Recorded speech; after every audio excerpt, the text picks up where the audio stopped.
세상을 바라보는 발칙한 시선, 발칙한 경제입니다. 오늘도 재밌는 경제 이야기 들려드리겠습니다. 안녕하세요. 상식에 반대는 말은 욕심이라고 생각하는 상식주의자 권순우 기자입니다.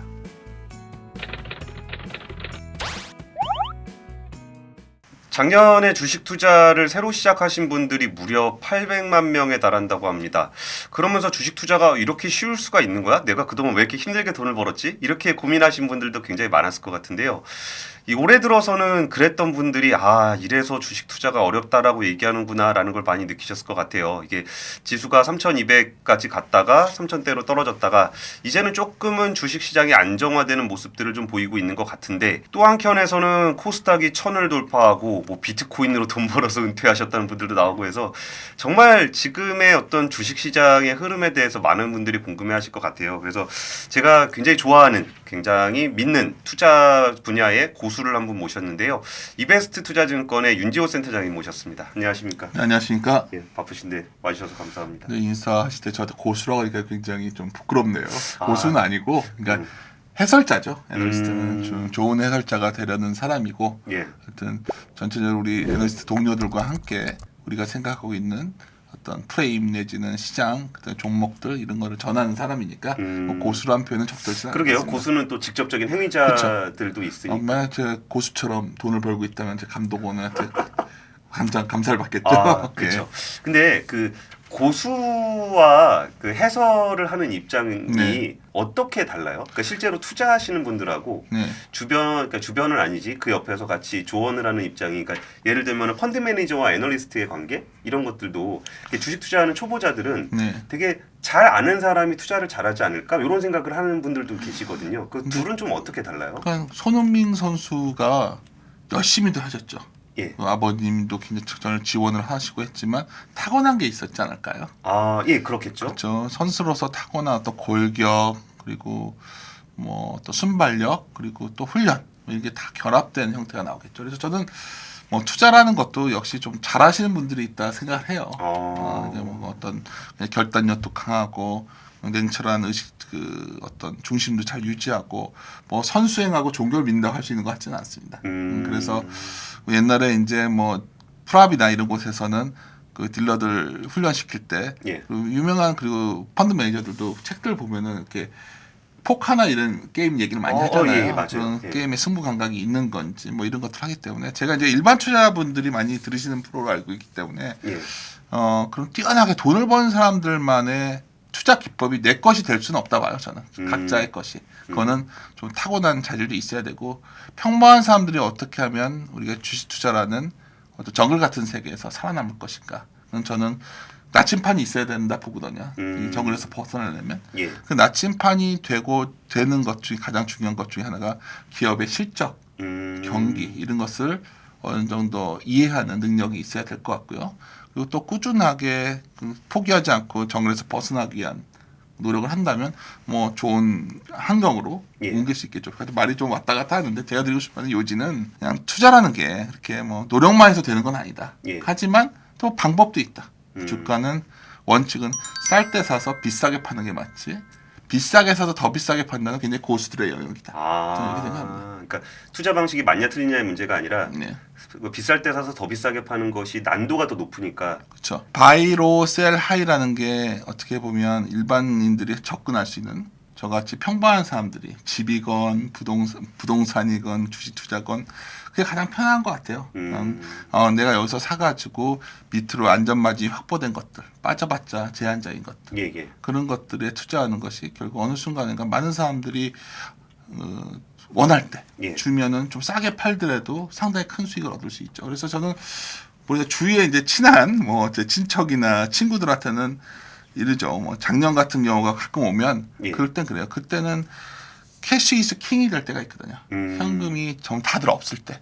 잘은 모르겠지만 그럴 땐 뭐든 사야 됩니다. 집도 사야 되고 주식도 사야 되고 뭐든 사놓으면 돈이 되는데, 어느 날 이런 말 나올 때부터는 좀 리스크 관리를 하면서 해야 돼요. 왜냐면 돈은 필요 없어. 돈은 중요치 않아. 어. 오히려 그럴 때 되면 많은 사람들이 흥분해 있는 상태고. 그쵸. 근데 저희가 항상 그 시기는 알 수 없어요. 당장 저만 하더라도 작년 연말서부터 좀 비싸다 생각을 했는데 그게 2,800이었는데 지금 3,000도 싸잖아요. 지금. 그러면 그쵸. 제가 잘못 본 분도 있지만 제가 그때부터 그런 현금을 어느 정도 유지하는 걸 말씀드렸던 거는 계속해서 말씀드리지만 투자의 어떤 일반적인 투자자들의 시각에서 본다면 좀 빚이 많아지고 뭔가 사람들이 흥분해 있을 때는 좀 조심스럽고 많은 사람들이 좀 시장에서 빠져나가고 싶어하고 또 좀 그럴 때가 안 올 것 같지만 예. 코로나 올 줄 알았습니까 우리? 그렇죠. 그러니까 저는 항상 그럴 때가 주기적으로 온다는 거는 우리 자본주의가 가진 한계 때문이 아닐까. 그래서 항상 평상시에 생업에 종사하면서 돈을 많이 모아놨다가 예. 좋은 기회가 왔을 때는 투자를 하는 이런 습관만 해서 큰 돈을 벌 수 있다. 이게 제 실론입니다. 이게 우리 사람 마음이 네. 현금 가지고 있으면 불안한 게 있잖아요. 네. 꼭 이게 뭔가 사고 싶고.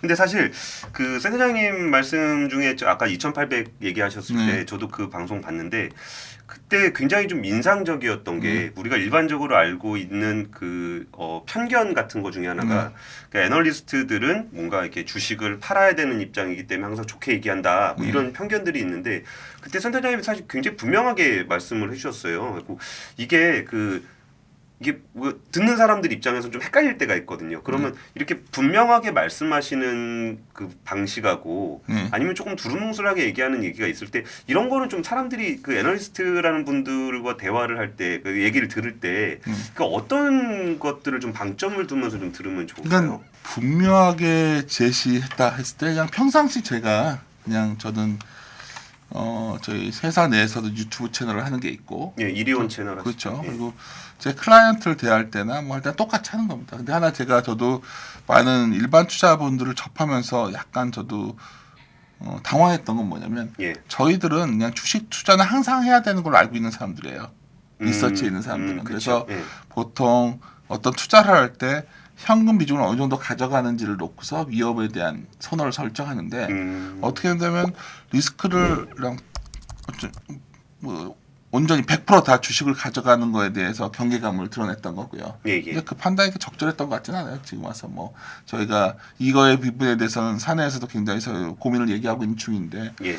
이러다가 우리 생각과 다르게 저희들은 2021년 시장이 그렇게 뭐 추세적으로 강하게 오르는 장이라 보질 않았기 때문에 예. 우리 생각과 달라질 수도 있는 거 아닙니까? 그쵸. 그랬을 때는 우리가 시나리오를 어떻게 수정해야 되는가 고민도 하고 근데 이제 그랬을 때도 항상 우리가 갖고 있는 로직의 기본은 갖고 있죠.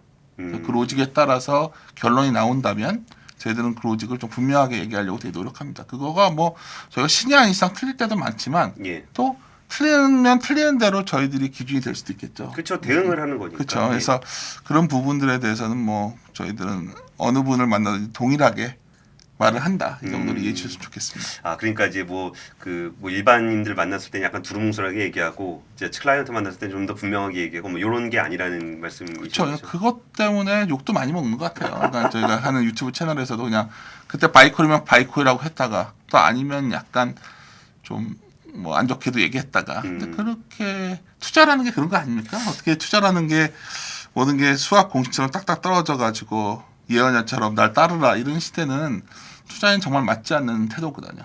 그러니까요. 이게 예. 사실 애널리스트 리포트 관련해서도 그 많은 분들이 비판하는 것 중에 하나가 왜 바이밖에 없냐라고 해서 비판을 하는데 그렇다고 또 셀 리포트 내면 또 엄청 뭐라 그래.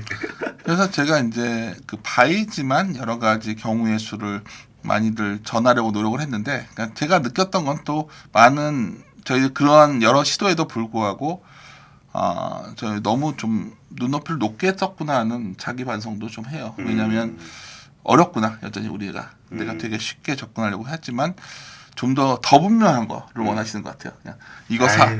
뭐 이거 팔아 뭐 지수는 얼마가 뭐 이런 제가 뭐 그런 얘기를 많이들 하시더라고요. 근데 저희는 그거는 못해요. 그쵸. 알 수도 없고 그래서 뭐 예를 들어서 권 기자님은 같은 건물에 있다 보니까 왔다 갔다 하면 마주치고 네. 저희 사무실도 와보셔서 알겠지만 예. 제 방 옆에 여러 가지 회의실이 있지 않습니까? 예, 그러면 오늘 같은 경우에도 이제 코스닥이 딱 1000을 넘어가는 순간 예. 바로 저희들은 모여서 다양한 경우의 수를 고민하는 거죠. 우리가 종목장을 좀 봤지만 사실 그렇게 빠르게 올라온 거는 보지 않았거든요. 우리가 빗나간 거죠.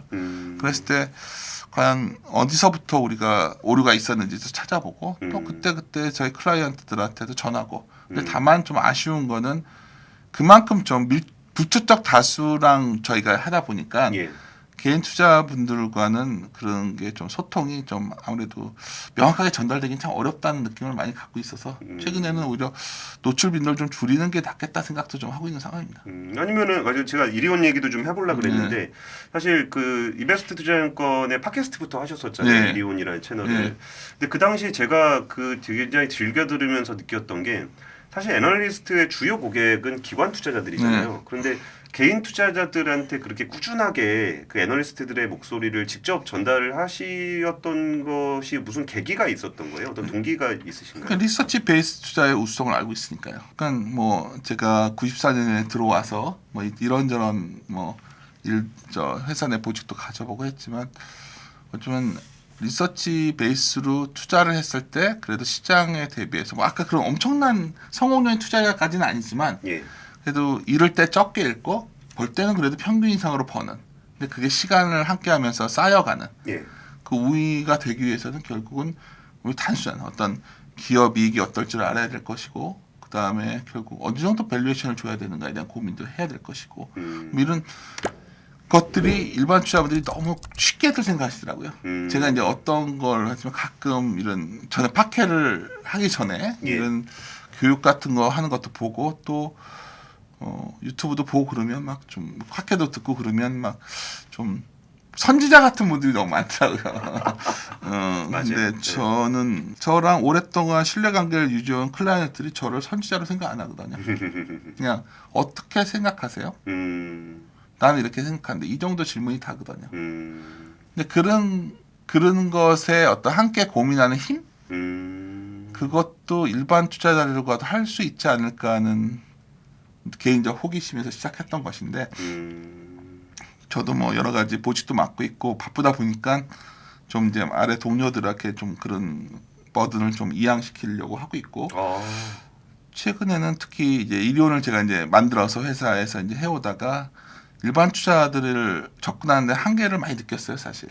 어떤 한계냐면 일반 투자분들은 결국 그날의 시황 내지 아니면 종목에 대한 어떤 상담을 많이 원하시는 것 같은데 저희는 컴플라이언스 규정 때문에 할 수가 없기 때문에 예. 또 우리 회사에는 그 굉장히 뛰어난 어떤 염승환 부장이라는 염불리라는 굉장히 뛰어난 어떤 고객의 마음을 잘 이해해주는 이분이 염불리의 스승님이십니다. 스승은 아니에요. 같은 그래요? 뭐 동료죠. 무슨 스승 제자가 어디 있으니까 주식세계. 근데 잘하고 있어서 또 그쪽 채널도 브로커 채널로 따로 독립은 애널리스트는 아니니까 연부장은 그러니까 하고 또 리서치는 리서치 기능대로 우리가 고민하고 한 건 흔적을 좀 다소 리서치 본연에 맞게끔 더 진행을 하려고 하고 있는 계획 중입니다. 근데 저는 이 말씀 되게 중요하다고 생각하는데요. 이게 우리가 주식시장에서 굉장히 많은 사람들이 얘기를 하잖아요. 근데 그 얘기를 하시는 분이 어떤 일을 하시고 어떤 그 위치에 계신 분인지를 분명하게 확인할 필요가 있어요. 예를 들면 아까 말씀해 주셨던 것처럼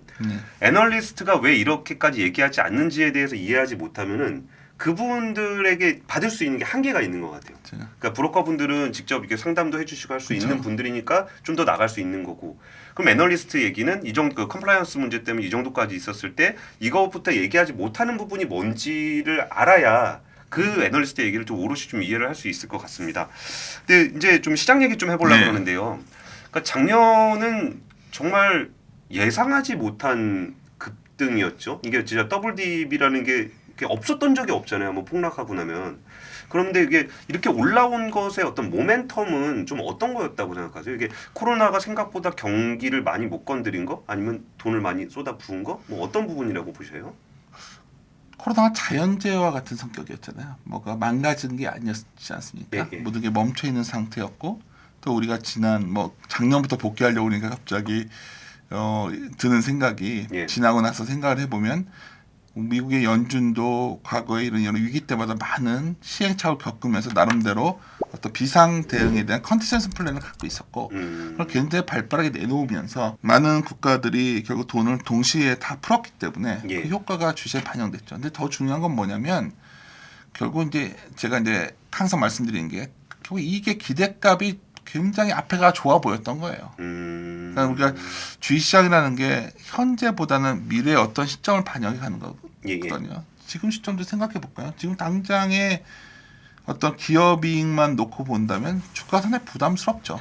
그러게요. 그렇죠. 근데 예. 이제 우리가 내년 것까지 2022년에 어떤 지금 늘어나고 있는 기업이익 EPS를 반영하면 예.